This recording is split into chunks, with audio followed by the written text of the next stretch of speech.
তাহলে এই অংশটা পর্যন্ত কিন্তু বাঁকা হবে, এই অংশটা কিন্তু ঠিক থাকবে। যেমন আমি মাউসের লেফট বাটনটা ক্লিক করে এটাকে এই দিকে নিয়ে আসলাম, দেখেন এই পর্যন্ত কিন্তু এটা চলে আসছে। এখন এটা কেন চলে আসছে? কারণ এখানে আমরা একটা অ্যাঙ্কর পয়েন্ট নিয়ে এটাকে একটা জোড়া হিসেবে তৈরি করেছি। ওকে, তো এইগুলি হচ্ছে বলা হয় অ্যাঙ্কর পয়েন্ট। এরপর হচ্ছে এখানে যে অপশনটা রয়েছে ডিলেট অ্যাঙ্কর পয়েন্ট। তো আমরা ধরেন কোনো একটা কাজের ক্ষেত্রে একটা অ্যাঙ্কর পয়েন্ট নিলাম এখানে, এখন সেটা যদি ভুল হয়ে যায় তাহলে আমাদের সেটাকে ঠিক করতে হবে। যেমন এখানে একটা অ্যাঙ্কর পয়েন্ট নিয়েছি, এখানে একটা নিয়েছি, এখানে একটা, তারপর এখানে একটা, এখানে একটা। এখন আমি যদি এখানে একটা ক্লিক করি তাহলে দেখেন এই অংশটা ডিলেট হয়ে আগের পজিশনে কিন্তু চলে আসছে, এবং আমি যদি আবার এখানে ক্লিক করি দেখেন আগের পজিশনে চলে আসছে। তারপর আমি এখানে যদি ক্লিক করি দেখেন আগের পজিশনে চলে আসছে। এখন এখানে ক্লিক করলে আমাদের আবারও কিন্তু মেইন শেপে চলে আসলাম। তো মেইন শেপে চলে আসার পরেও এখানে দেখেন একটা অ্যাঙ্কর পয়েন্ট আছে এবং এখানেও একটা অ্যাঙ্কর পয়েন্ট আছে। তো আমি যদি এইগুলিকে ডিলিট করে দিতে চাই তাহলে নর্মালি এখানে জাস্ট একটা করে ক্লিক করলে আমাদের অ্যাঙ্কর পয়েন্টগুলি জাস্ট এখান থেকে সরে যাবে। তো বিষয়গুলি হচ্ছে ঠিক এইরকম, আপনি যদি চান কোনো একটা শেপকে আপনার মতো করে তৈরি করতে।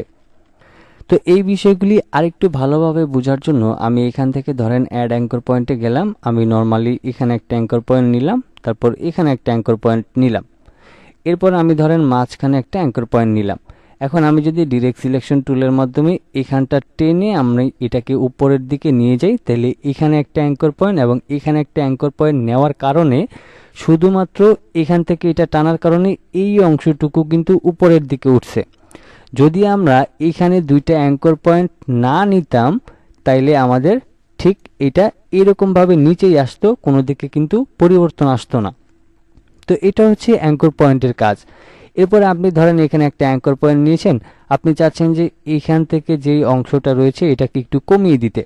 তো আমি ধরেন যে মাউসের লেফট বাটনটা ক্লিক করে জাস্ট এখানটায় কমিয়ে দিলাম, দেন এই অংশটা কমে গেল।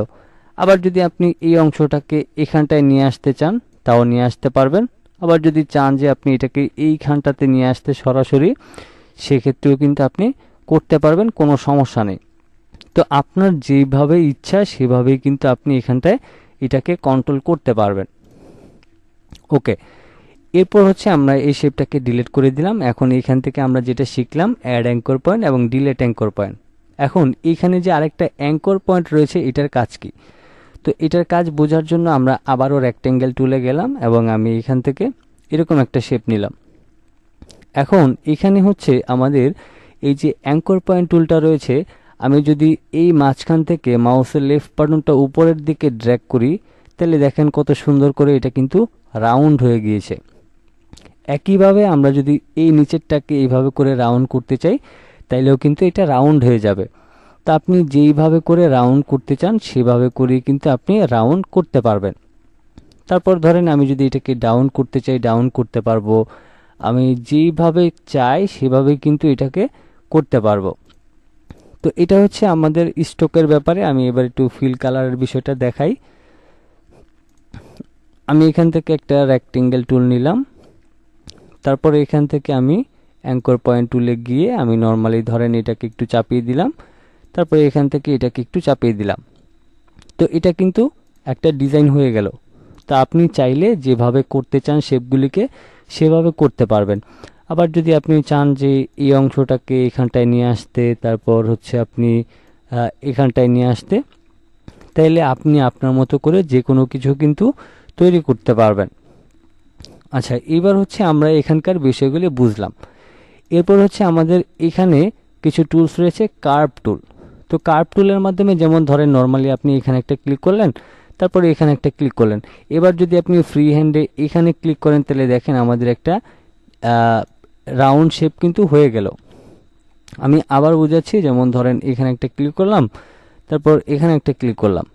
এরপর আপনি কিছু না করে মাউসটাকে ডানের দিকে বা বামের দিকে ঘোরাবেন তাহলে দেখবেন ঠিক এইরকম একটা অপশন আসে। আপনি যদি এখানে ক্লিক করে দেন তাহলে এইরকম একটা শেপ আপনি তৈরি করে ফেলতে পারবেন। আবার ধরেন নর্মালি আপনি যদি এটাকে এখানে ক্লিক করেন, তারপর আপনি এখানে ক্লিক করেন তাইলে এইরকম একটা শেপ আপনি তৈরি করতে পারবেন। এরপরে আপনি যদি এটাকে কাস্টমাইজ করতে চান সেক্ষেত্রে এই যে একটু আগে আমরা অ্যাঙ্কর পয়েন্টের বিষয়টা শিখলাম, এটা দিয়ে আমরা চাইলে আমাদের মতো করে এই শেপটাকে পরিবর্তন করে নিতে পারবো আমাদের ইচ্ছা মতো। ওকে, তো এবার আমরা এই কাজটা বুঝলাম। এবার হচ্ছে আমাদের এখানে হচ্ছে টাইপ টুল রয়েছে। তো নর্মালি আমরা টাইপ টুল দিয়ে কি করা হয় সেটা তো আমরা প্রত্যেকেই জানি। যেমন